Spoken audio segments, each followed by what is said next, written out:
Sonic CD was the third installment of the Sonic the Hedgehog saga. It was released in 1993 for the Sega CD console and is often referred to as one of the best games in the Sonic franchise. The game's soundtrack, graphics, and cutscenes make it an instant classic among 90s video games, but there's another reason why the game got so much attention. Shortly after its release, strange rumors started circulating on messaging platforms such as Internet Relay Chat and Usenet. These platforms were obviously not as developed as the messaging apps and online forums that we use today, but because the internet was still very young, these platforms were ideal for gamers wanting to connect with an online community. According to the rumors, a series of hidden passwords could give the players access to secret images and messages within the game. Pretty soon, people started using these passwords and found something disturbing. When the game opened on the title screen, by pressing the button combinations down, down, down, left, right, A on the controller, players would be taken to a sound test screen where they could experiment with different number combinations to hear music and sounds from the game's soundtrack. Most of the number combinations brought up normal sounds and music from the game, but one specific combination would take the player somewhere completely different. Many users reported that after typing in the numbers 46, 12, 25, or just 12, 25 in some versions of the game, the screen would change to a background consisting of rows and rows of Sonics with creepy human-like faces wagging their fingers. This is what it would look and sound like.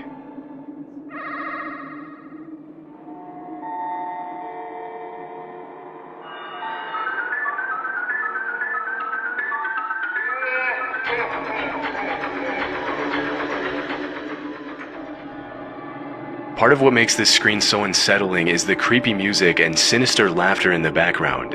In the foreground, there's a message written in Japanese on the screen. When translated to English, the message reads, "Infinite Fun, Sega Enterprises, image by Majin." According to several articles and comments in the online forums from back then, the word Majin translates from Japanese to devil, which freaked out a lot of people. It wasn't until much later that people started realizing that there might have been a mistranslation, and that there might be more to this unsettling image than everyone thought. It turns out the word Majin can mean devil, but it's really a word that refers to any supernatural being that uses magic, including genies, sorcerers, and demons. But in this context, it means none of these things, and it's actually just a nickname. Majin is the childhood nickname of Masato Nishimura, the landscape designer of the game and the voice of Sonic the Hedgehog in Sonic CD. According to expert translators, calling Masato Majin would be similar to mispronouncing your friend Sean's name as Scene as a joke. The name was used as a play on words, confusing users into thinking that the message on the secret screen was signed by the devil. As for the creepy, human-like Sonic figure in the image, it turns out that it's a cartoon of Masato Nishimura's face, and the unsettling music is just the final boss music from the American version of Sonic CD. In the Japanese and European versions of the game, the secret screen could still be accessed, but the music was much less eerie.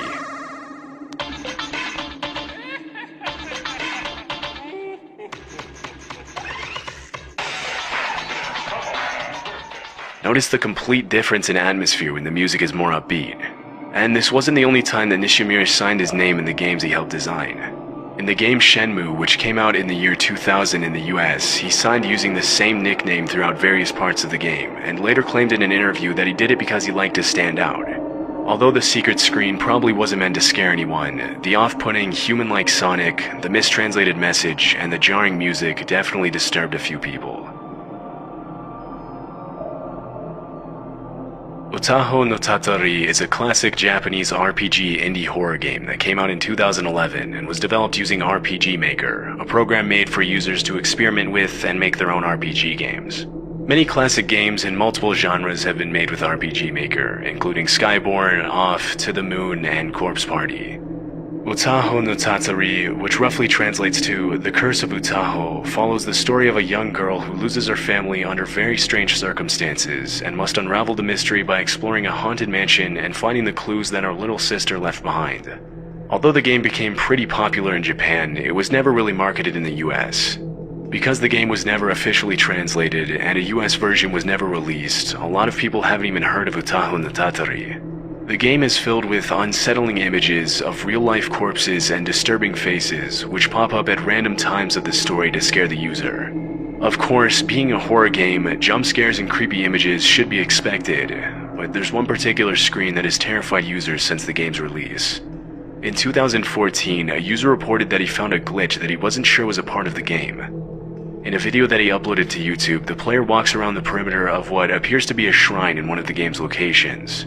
Out of nowhere, an error glitch appears on the screen. The message is a seemingly meaningless mess of jumbled up letters from the Roman alphabet and the Japanese alphabet, along with a bunch of numbers and random symbols. Only by changing the system locale to Japan do the letters in the error message start to make a bit more sense.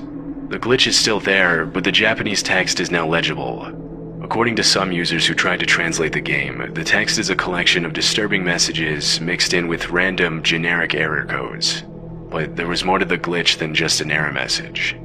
This is gameplay footage of one user who ran into the glitch during one of his playthroughs.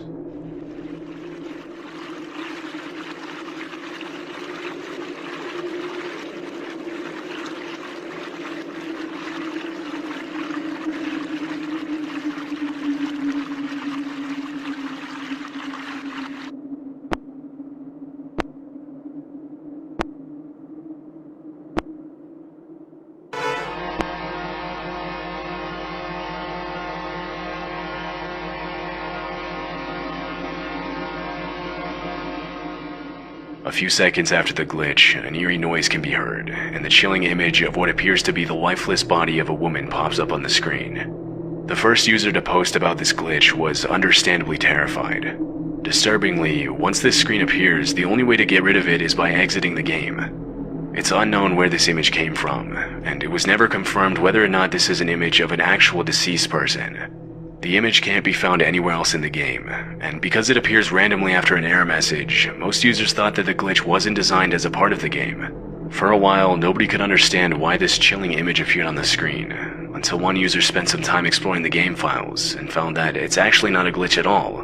According to Borzoi Appreciator, if you walk through the 3 gates on the side of the shrine, an event will trigger after a few seconds that calls a fake crash message and then pulls up that image.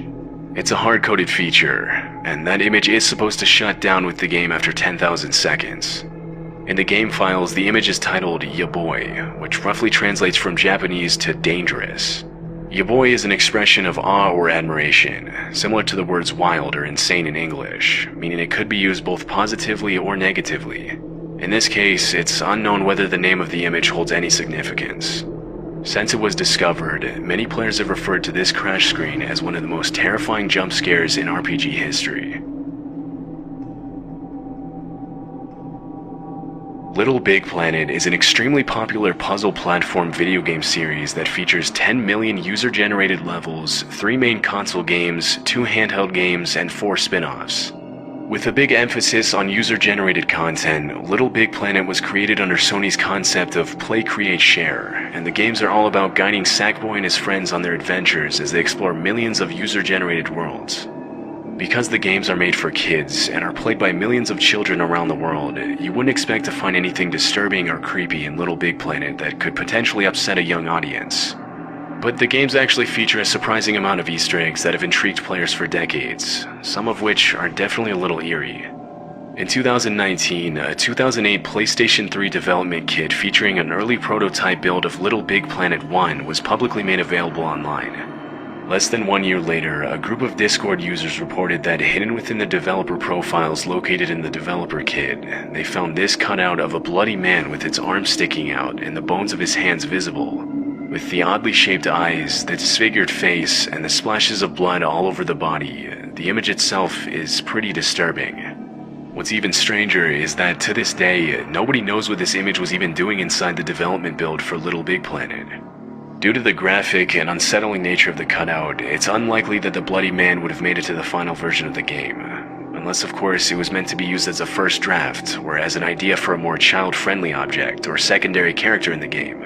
But the easily visible bloodstains make this an unlikely theory. Regardless of its purpose, it's unlikely that anybody will ever find out why or even how this image of a deformed, bloody man made it into the development kit for a kid's game.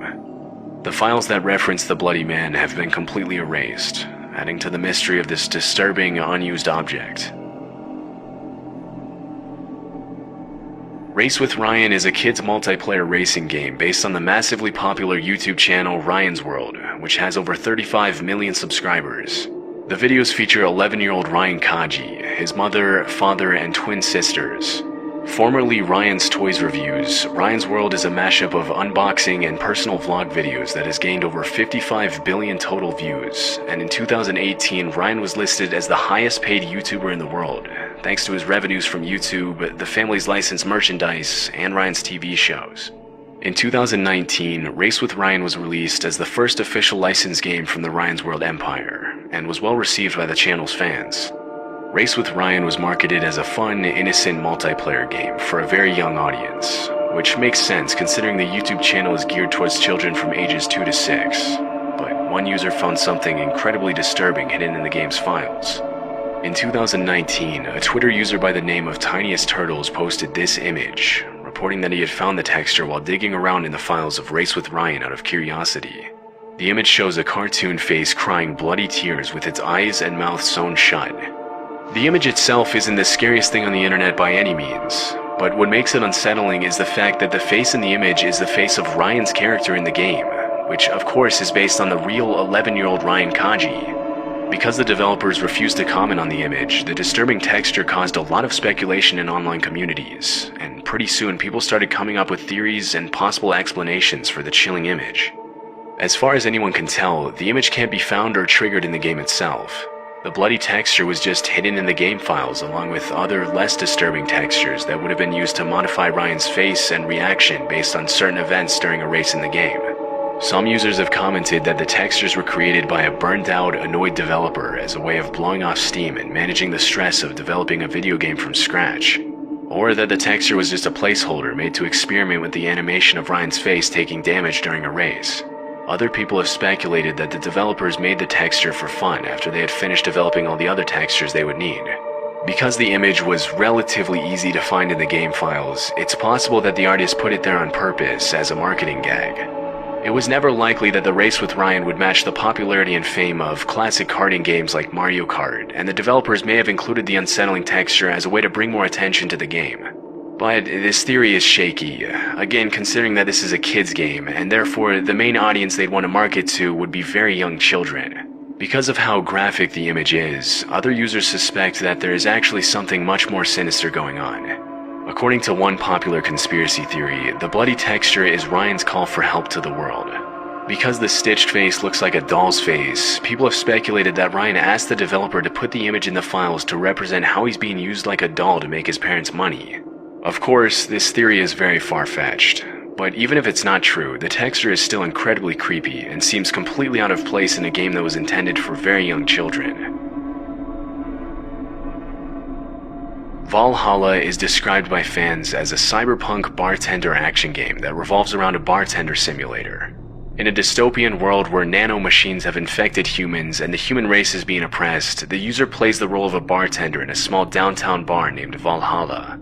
Part of what makes Valhalla interesting and so popular among its fans is the game's plot changes depending on the types of drinks that you make for your clients, which makes the game an interesting cross between a visual novel and a bartender simulator.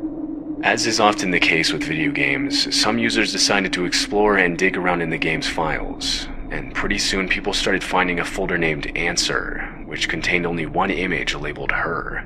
Upon opening it, a blue-haired woman can be seen standing on a dark, empty street with her back to the user, facing a strange shadow figure in the distance. Eerily, this image is not a reference to anything in the game, and it doesn't even look like it fits into the storyline in any way. The aesthetic of Valhalla is based around 2D retro pixel graphics, and this 3D image is completely out of place in the context of the game and its files. In 2017, one user mentioned the game developers in a tweet, assuming that the image was meant to be a teaser or a marketing stunt for another game. But disturbingly, the developers replied to the post with the message, "People keep finding these images in the game's folders, and we have no idea why. It might be spyware." Spyware is a type of software that's installed on a computer without the user's knowledge to gain private information about the user without consent, and then sent to another organization or person. According to the developers of Valhalla, it's possible that the images found in the files could have been planted there with malicious intentions by somebody else. Strangely, the image labeled Her wasn't the only eerie discovery that fans of Valhalla made in the folders. Throughout the game's files, users found images of weird creatures and dark silhouettes, and even files with creepy music. Despite the developers warning about the files possibly containing spyware, most users' conclusion was that this was in fact just a marketing gag for Nirvana, a game made by the same creators that was supposed to be released in 2022, but got pushed back indefinitely after the developers started working on other projects. It was never 100% confirmed whether the bizarre images and random files were meant to create buzz around another game, or if they were placed there for another reason.